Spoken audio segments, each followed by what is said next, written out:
మనం విలువైన రక్తం చేత కొనబడిన వారం. We have been purchased. ఆయన మనల్ని కొన్న తర్వాత మనం ఆయన ఇచ్చిన ఆ ఘనతలో ఉండాలి అని ఆయన ఆశిస్తున్నారు. ఆయన ఇచ్చిన ఆ పరిశుద్ధతలో, ఆయన ఇచ్చిన ఆ అభిషేకములో, ఆయన ఇచ్చిన ఆ అధికారములో, ఆయన ఇచ్చినటువంటి ఆ ఘనతలో మనం ఉండాలి అని దేవుడు ఆశిస్తున్నారు. అందుకే పరిశుద్ధ బైబిల్లో ఇలా రాయబడి ఉన్నది, ఆయన మనలను దేవుని ఎదుట రాజులుగాను యాజకులుగాను చేసెను. ఎలా? తన రక్తం చేత కడిగి. It is not something simple. యేసుక్రీస్తు తన సొంత రక్తం చేత నన్ను మిమ్మను కడిగారు. ప్రతి పాపముల నుండి ఆయన మనల్ని కడిగారు, రక్తం చేత కడిగారు. ఏ హిసోపుతోనూ శుద్ధీకరణ రాని మనకు, ఎటువంటి డిటర్జెంట్తో కడిగిన శుద్ధీకరణ రాని మనకు శుద్ధి కలుగునట్లుగా ఆయన తన సొంత రక్తం చేత మన పాపములను కడిగారు. టు షేర్ ఇన్ హిస్ హాలినెస్, ఆయన పరిశుద్ధతలో మనము కూడా పాలు పొందాలని ఆయన అలా చేశాను. So he want us to be someone who is sharing his holiness. In other terms, his royalty. In other terms, his perfection. ఆయనలో ఉన్న సంపూర్ణతలో, ఆయనలో ఉన్నటువంటి ఆ ఘనతలో మీరు ఉండాలని ఆయన ఆశిస్తున్నారు. Bombay Arthur road central jail, barrack number 4, barrack number 4కి 5కి మధ్యలో ఉన్నటువంటి ఒక ఓపెన్ స్పేస్ ఉంది. ఆ స్పేస్లో ఉన్న ఒక చెట్టు కింద ఉండి దేవుని ఆరాధించుటకు సమర్పణతో వచ్చిన సుడాన్ దేశం నుండి వచ్చిన క్లెమెండింగ్ అని దైవజన్ని నేను మర్చిపోను. నార్కోటిక్ యాక్ట్ ప్రకారం అరెస్ట్ చేయబడి లోపలోనికి వెళ్ళినటువంటి ఒక వ్యక్తి. తను తప్పేం చేయలా, కానీ తను ఏరోనాటికల్ ఇంజనీరింగ్ చదవటానికి సుడాన్ దేశం నుండి అక్కడ ఉన్న స్కాలర్షిప్తోని, ఇండియా గవర్నమెంట్ ఒక సపోర్ట్తోనూ చదవటానికి వచ్చినప్పుడు ఆయన చెన్నైలో ఒక ట్రైనింగ్ వచ్చి వెళుతున్న సమయం పరిశుద్ధాత్మ దేవుడు చెప్పారు, ఆమేన్, నిన్ను నేను జైలుకి పంపుతున్నాను. అప్పుడు ఈయన అడిగారు, ప్రభు ఎందుకు కొరకు? ప్రభు చెప్పారు, నాకు అక్కడ పని ఉంది, అది చేయటానికి నాకు నీవు కావాలి. ఆయనతో దేవుడు చెప్పినప్పుడు ఆయన అడిగారు ఎందుకు అంటే, ప్రభు చెప్పారు, నాకు ఉద్దేశం ఉంది, ఐ హ్యావ్ ఎ ప్లాన్, ఆ ఉద్దేశం నెరవేరవలసి ఉన్నది అని. జరిగిన కార్యం ఏం తెలుసా? దేవుడు ఆమెన్ ఆయన ఉన్నటువంటి రూములో ఆయనతో పాటు ఆయన రూమ్ షేర్ చేసినటువంటి వారిలో కొందరు ఏదో మత్తు పదార్థములు తీసుకున్నటువంటి వారై ఉండను. సడన్లీ పోలీస్ అధికారులు చెకింగ్ కొరకు వచ్చారు. వారు చూసినప్పుడు ఆయన ఉన్న రూములో కొన్ని మత్తు పదార్థములు స్టాక్ చేసి పెట్టి ఉన్నది. రూమ్లో ఉన్న వారందరిని అరెస్ట్ చేశారు, దాంతోపాటు ఈయన కూడా అరెస్ట్ చేశారు.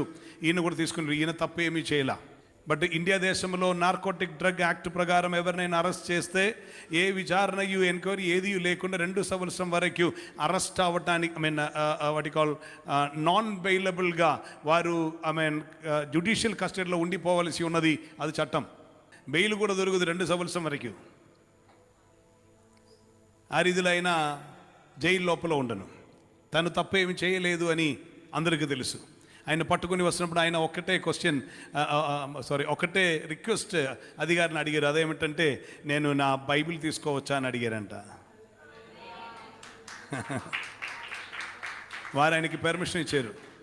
స్తోత్రం.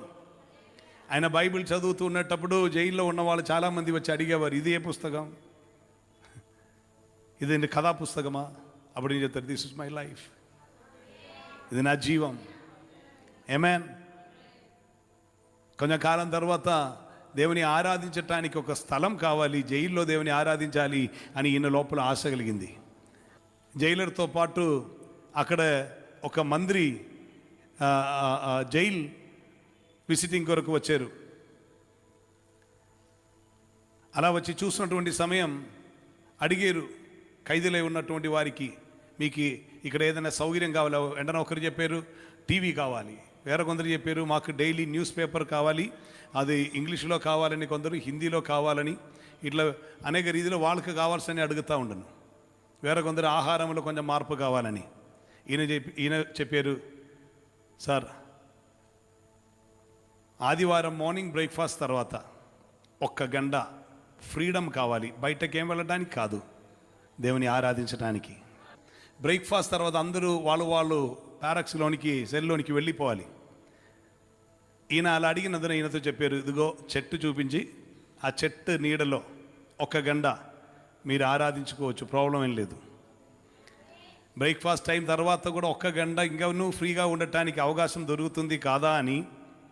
ఆరాధన మీద ఇంట్రెస్ట్ లేకపోయినా కొందరు చెప్పారు, మేము కూడా ఆరాధించే వారం 1 గంట ఫ్రీగా ఉండవచ్చు కదా, సెల్ లోపల ఎందుకు. అందుకొరకు కొందరు చెప్పారు, మాకు కూడా కావాలి.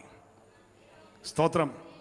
1 గంట అని అడిగినది 1.5 గంటకి పర్మిషన్ అయింది. తర్వాత 2 గంట పర్మిషన్ ఇచ్చారు. అప్పుడు ఖైదీలకు అందరికీ సంతోషం, 2 గంట మేము ఫ్రీగా ఉండవచ్చు.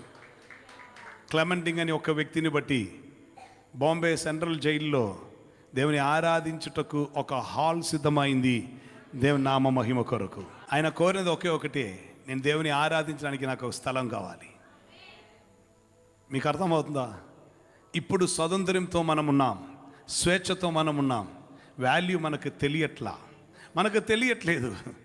కానీ ఇబ్బందిలో ఉన్నటువంటి వారికి ఎందుకండి, కరోనా అని ఒక కాలం, ఒక వేవ్ వచ్చినటువంటి సమయం మనకు కూడా ఆశ ఉండిన వారికి తెలిసిన విషయమే.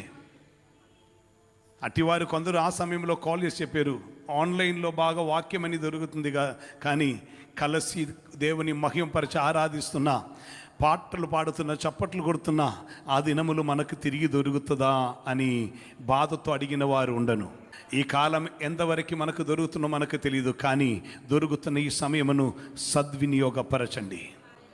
కీర్తన గారు చెప్తున్న ఒక మాట ఉన్నది, వెళుతున్న పాదాళములో స్తుతి ఏమీ లేదు కదా అని. మనుషులు వెళుతున్న పాదాళములో స్తుతి ఏది లేదు కదా అని.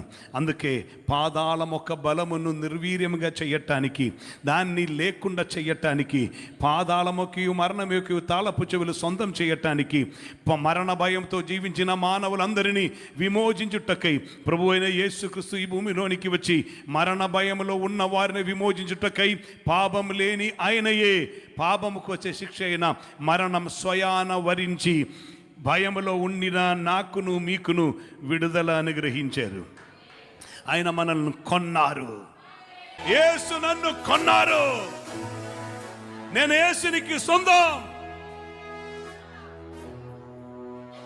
So when you say that I belong to Jesus, నేను యేసునికి సొంతం అని చెప్తున్నప్పుడు యేసు నీ వైపు చూస్తున్న ఒకటి ఉన్నది, you need to be in that standard. ఆ రాయల్టీలో నీవు ఉండాలి. ఇప్పుడు గుండె మీద చేయబడి చెప్పండి, యేసయ్యా నీవు నన్ను కొన్నావు. నీవు ఎదురు చూస్తున్నా ఆ స్థాయిలోనికి నేను ఎదుగునట్లుగా నన్ను బలపరచయ్యా, పోషించయ్యా, ఆలోచన ఇవ్వయ్యా, నడిపించయ్యా, నీ ఆత్మశక్తి అనుగ్రహించయ్యా. ఆమేన్.